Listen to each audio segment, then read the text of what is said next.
All right, let's get right into it. We're about to peel back the layers on one of the oldest, most epic poems in the English language, Beowulf.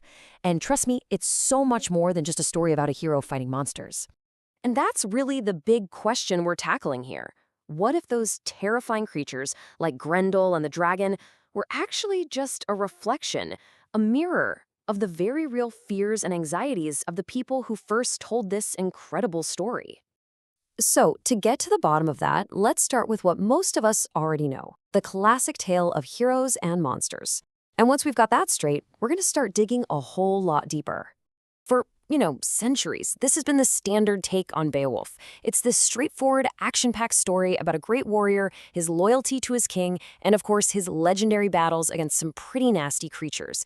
In a lot of ways, it's kind of the blueprint for the hero's journey. But, and this is a big but, here's where things get really interesting. This poem wasn't written in some peaceful, quiet library. No way.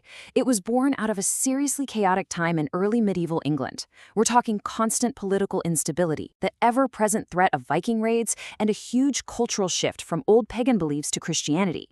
All of that stress, all that anxiety, it had to go somewhere, right? Well, it went straight into the DNA of this story.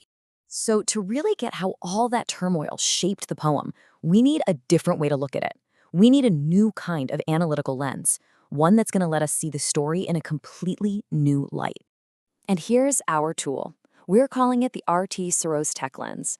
Basically, it's a way of reading Beowulf not just as a piece of literature, but as a cultural artifact. Think of it like a window into the past that shows us what these people actually valued, what kept them up at night, and how they tried to make sense of their world.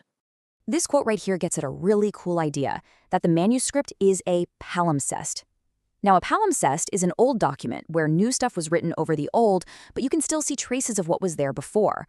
And that's Beowulf. It's not one clean story, it's this incredible mashup of old pagan warrior codes, brand new Christian values, oral storytelling traditions, and the very real political fears of the day, all layered on top of each other.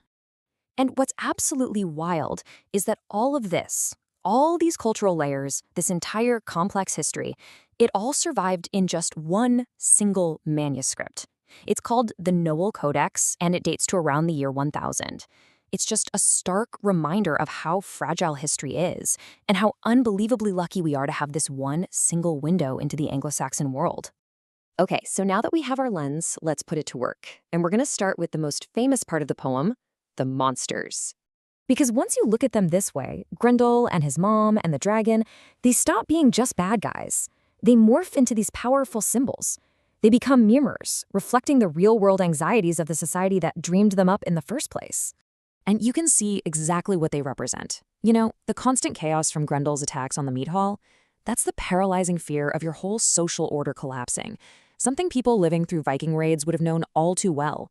And the dragon, hoarding treasure in some dark, forgotten place, that's a symbol for the fear of the unknown, and on a deeper level, it's about mortality itself, the inevitable end of everything. So these monsters, they represent both the threats outside your walls and the fears deep inside you. So, if the monsters are symbols of chaos, what does that make the hero who steps up to fight them? Well, the poem gives us what you could call an architecture of resilience.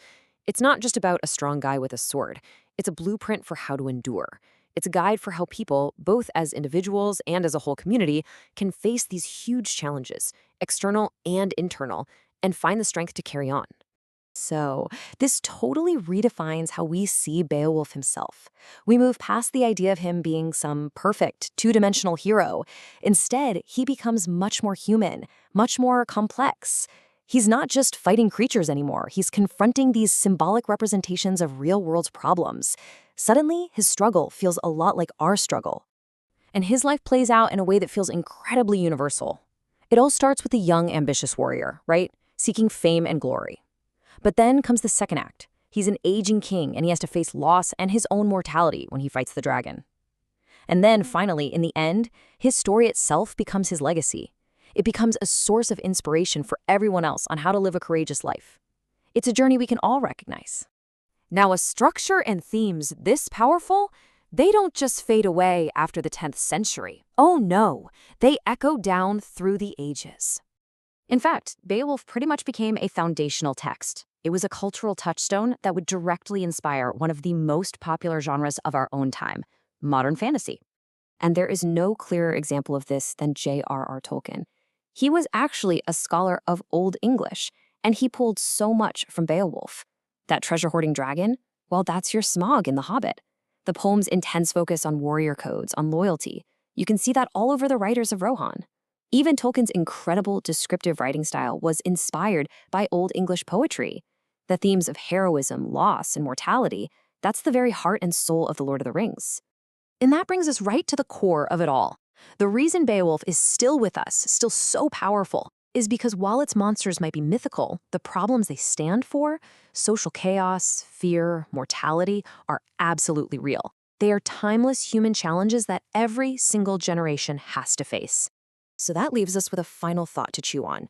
The Anglo-Saxons used stories about monsters to help them grapple with things like invasion and uncertainty. It really makes you wonder, doesn't it? What are the symbolic monsters in our movies and our books today? And what real-world fears are they helping us to understand?